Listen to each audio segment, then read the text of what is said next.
अस्सलाम वालेकुम। बोल न्यूज हेडक्वार्टर्स में खुशामदीद। मैं हूं मोहम्मद कामरान। मैं हूं शाइस्ता शहजाद और मैं हूं बुशरा हक। ये सब होगा बुलेटिन का हिस्सा, लेकिन आगाज में खबर आपको देंगे सिंध से, जहां पर कोरोना की बिगड़ती सूरत हाल के बावजूद पाबंदियां बरकरार हैं और 2 हफ्ते बरकरार रखने का फैसला किया गया है। कारोबारी मराकज और डिपार्टमेंटल स्टोर शाम 6 बजे तक खुले रहेंगे। शादी हॉल, सियाहती मराकज, सी व्यू, हॉक्सवे और तफरीही पार्क बंद रहेंगे। इंटरसिटी ट्रांसपोर्ट 50% मुसाफिरों के साथ चलेगी। कोरोना टास्क फोर्स के मुताबिक स्कूल खोलने का फैसला कोरोना सूरत हाल बेहतर होने पर ही किया जाएगा। सिंध में कोरोना की बिगड़ती सूरत हाल, मौजूदा पाबंदियां अगले 2 हफ्ते तक बरकरार रहेंगी। कोरोना टास्क फोर्स ने फैसला सुना दिया। फैसलों के तहत कारोबारी मराकज और डिपार्टमेंटल स्टोर शाम 6 बजे तक खुलेंगे। शादी हॉल, सियाहती मराकज, सी व्यू, हॉक्सवे और तफरीही पार्क बंद रहेंगे। वॉकिंग ट्रैक्स खुले रखे जाएंगे। इंटरसिटी ट्रांसपोर्ट 50% मुसाफिरों के साथ चलेगी।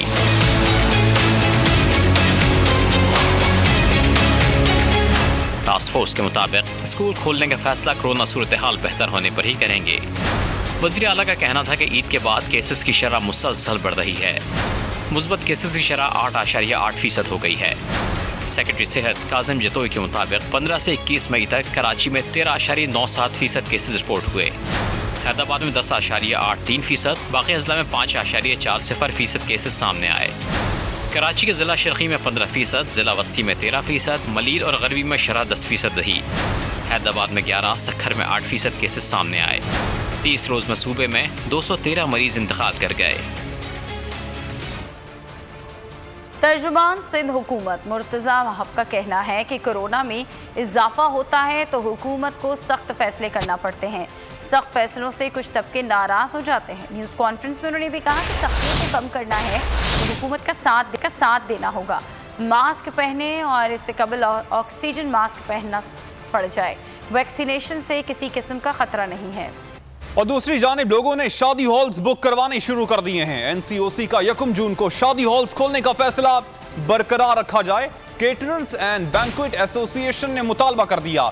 एसोसिएशन के चेयरमैन कैसर मंसूर शेख कहते हैं मुसलसल शादी हॉल्स की बंदिश से इस शोबे से वाबस्ता 10 लाख अफराद का रोजगार दाव पर लग गया है। हॉल में काम करने वाले दिहाड़ीदार मजदूर शादी हॉल्स खुलने का इंतजार कर रहे हैं।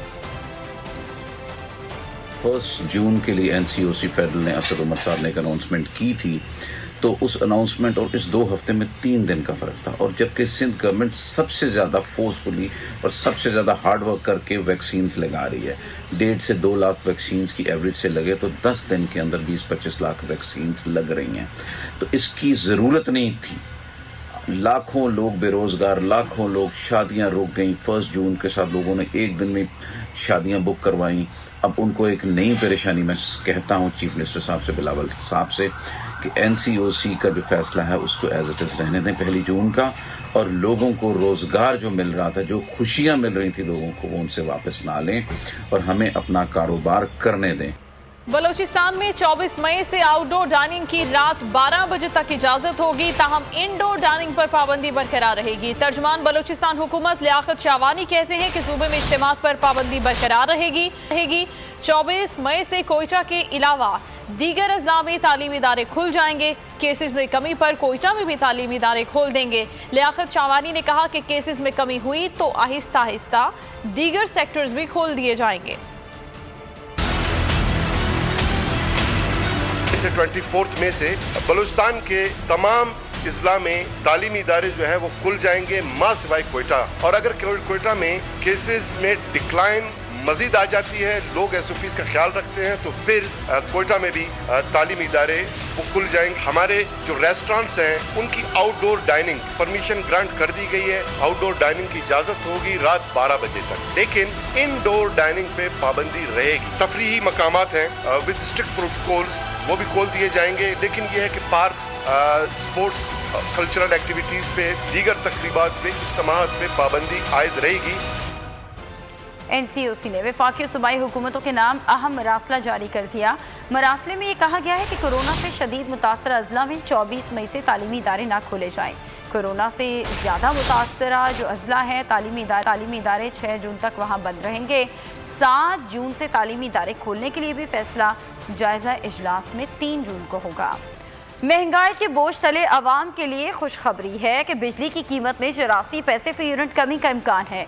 नेपरा CPPA की बिजली कीमत में कमी की दरख्वास्त पर 2 जून को समाप्त करेगा। कुत्ते को तिनके का सहारा, महंगाई से परेशान बिजली सार्फिन के लिए अच्छी खबर। बिजली की कीमत में 84 पैसे फी यूनिट कमी का इम्कान। नेपरा CPPA की बिजली कीमत में कमी की दरख्वास्त पर 2 जून को समाप्त करेगा। निर्खों में कमी अप्रैल की फ्यूल प्राइस एडजस्टमेंट की मद में की जाएगी। CPPA के मुताबिक अप्रैल में पानी से 24.55, कोयले से 23.28% बिजली पैदा की गई।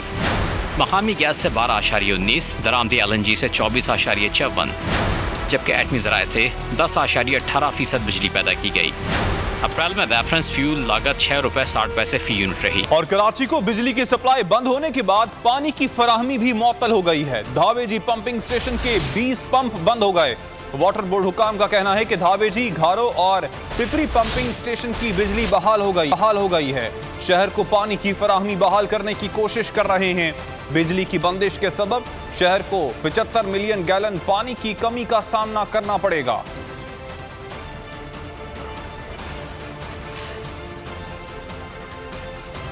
लंदन में नवाज शरीफ पर मुबैना हमले की कोशिश का ड्रॉप सीन हो गया। ये वाकया मियां इमरान और नासिर भट्ट के दरमियान रकम का झगड़ा निकला। Hasan Nawaz private recovery unit के स्टाफ थे जो नासिर भट्ट को नोटिस देने गए थे।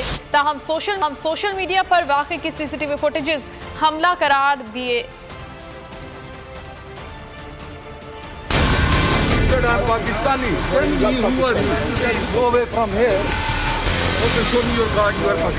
लंदन में नवाज शरीफ पर मुबैना हमले की कोशिश का ड्रॉप सीन हो गया। वाकया मियां इमरान और नासिर भट्ट के दरमियान रकम का झगड़ा निकला।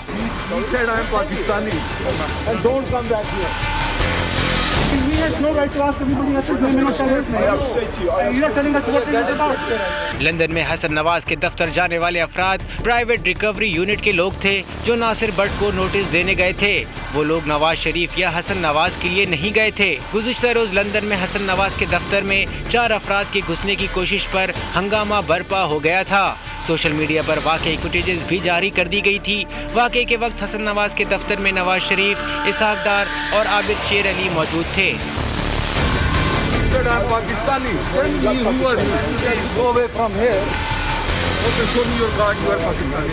नवाज शरीफ की बरतानिया बदरी रोकने के लिए ड्रामा घड़ा गया। मामला कार फ्रॉड का है। वॉम ने खुसूसी शहबाज गिल का साबिक वज़ीर आज़म पर हमले की खबर पर रद्द अमल ट्वीट किया कि झूठे इल्ज़ामात लगाने पर मरियम बीबी माफ़ी मांगे।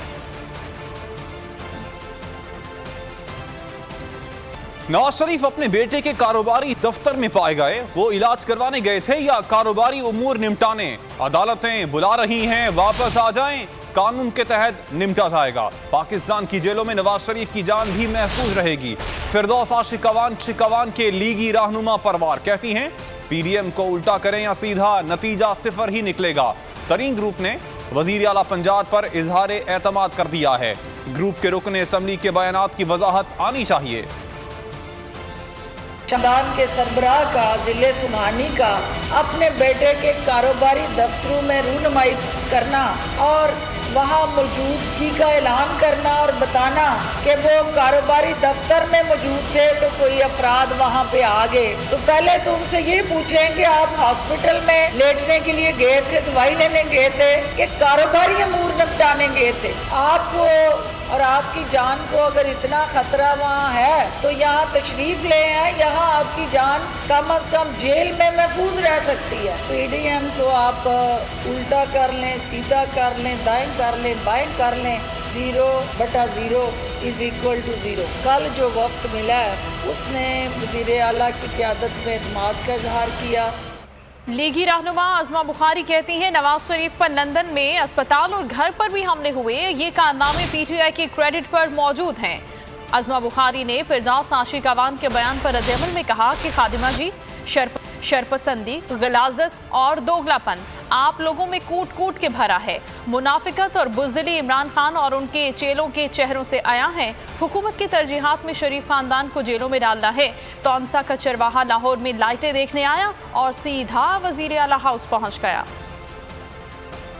जहांगीर तरीन ग्रुप ने अली जफर रिपोर्ट पब्लिक करने का मुतालबा कर दिया। वजीर इत्तलात फवाद चौधरी मसालिहती मिशन पर नोमान लंगड़ियाल के घर जा पहुंचे। खाने की मेज़ पर शिकवे शिकायतों के दौर चलते रहे। मीडिया से गुफ्तगू में वफाकी वजीर का कहना था कि जहांगीर तरीन को भी ये तवक्को नहीं थी कि इमरान खान उनके लिए कोई सिफारिश करेंगे। इमरान खान का मिजाज नहीं कि किसी के लिए गैर कानूनी सिफारिश करें। नोमान लंगड़ियाल और नज़ीर चौधरी ने वज़ीर आज़म पर मुकम्मल एतमाद का इजहार करते हुए दादरसी का मुतालबा कर दिया।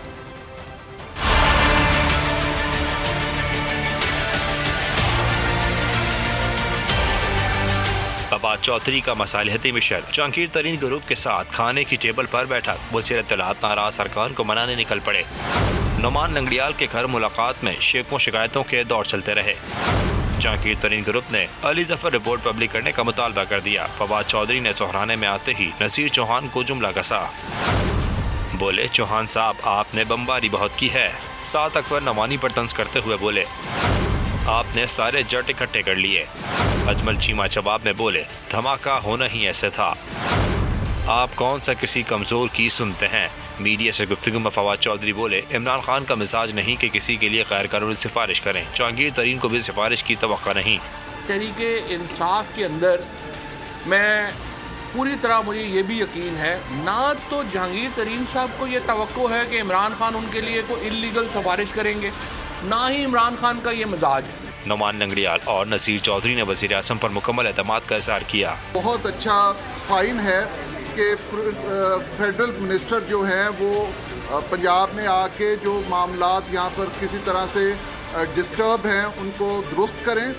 और जिस तरह ये दो मेरे भाई यहाँ तशरीफ़ लाए हैं, हम इन पे और वज़ीर आज़म पाकिस्तान पे एतमाद का इज़हार करते हैं। पीटीआई रहनुमाओं का कहना था, हम सब एक ख़ानदान हैं। उम्मीद है आज के बाद अपोजिशन की लुड़ियाँ ख़त्म हो जाएंगी।